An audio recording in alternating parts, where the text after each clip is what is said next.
तो जानने की कोशिश करते हैं कि डेड स्टेट का क्या रोल है डीएफए के अंदर। चूँकि अब देखिए, जो डीएफए का ट्रांजिशन फंक्शन है वो ये होता है, और इसमें ये चीज़ कार्टेशियन प्रोडक्ट है सेट ऑफ स्टेट का और सेट ऑफ इनपुट अल्फ़ाबेट का। अगर आप इन दोनों का कार्टेशियन प्रोडक्ट करेंगे, अगर मान लीजिए क्यू में m एलिमेंट है और n इस सिग्मा के अंदर n एलिमेंट है, तो क्यू क्रॉस ई के अंदर mn एलिमेंट मिलेंगे। इन mn सारे each and every one element of mn must have image in Q. हर एक एलिमेंट के लिए, हर एक ऑर्डर पेयर के लिए क्यू के अंदर एक इमेज होना चाहिए।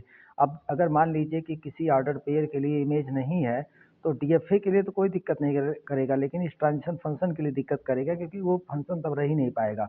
इसी वजह से हम लोग क्या करते हैं, एक डमी स्टेट या डेड स्टेट ऐड करते हैं, जिसका इमेज कैपिटल जिसका इमेज नहीं है उसके इमेज को उस डमी स्टेट को बना देते हैं। जैसे जल्दी से एक एग्जांपल देखते हैं। मान लीजिए किसी में 3 स्टेट है, कैपिटल क्यू के अंदर 3 स्टेट है और 2 आपके इनपुट अल्फ़ाबेट हैं। अगर आप इसका कार्टेशियन प्रोडक्ट करेंगे तो आपको 6 ऑर्डर पेयर टोटल मिलेंगे।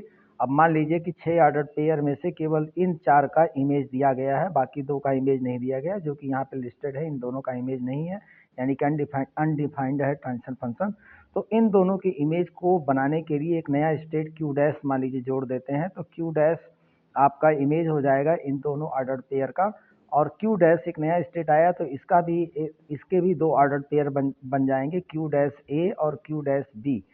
क्यू डैश बी, अब इन दोनों का इमेज क्या होगा, इन दोनों का भी इमेज यही क्यू डैश होगा।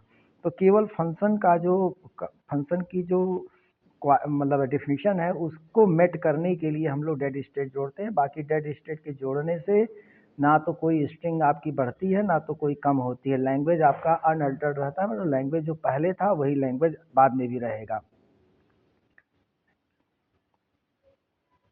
Thank you.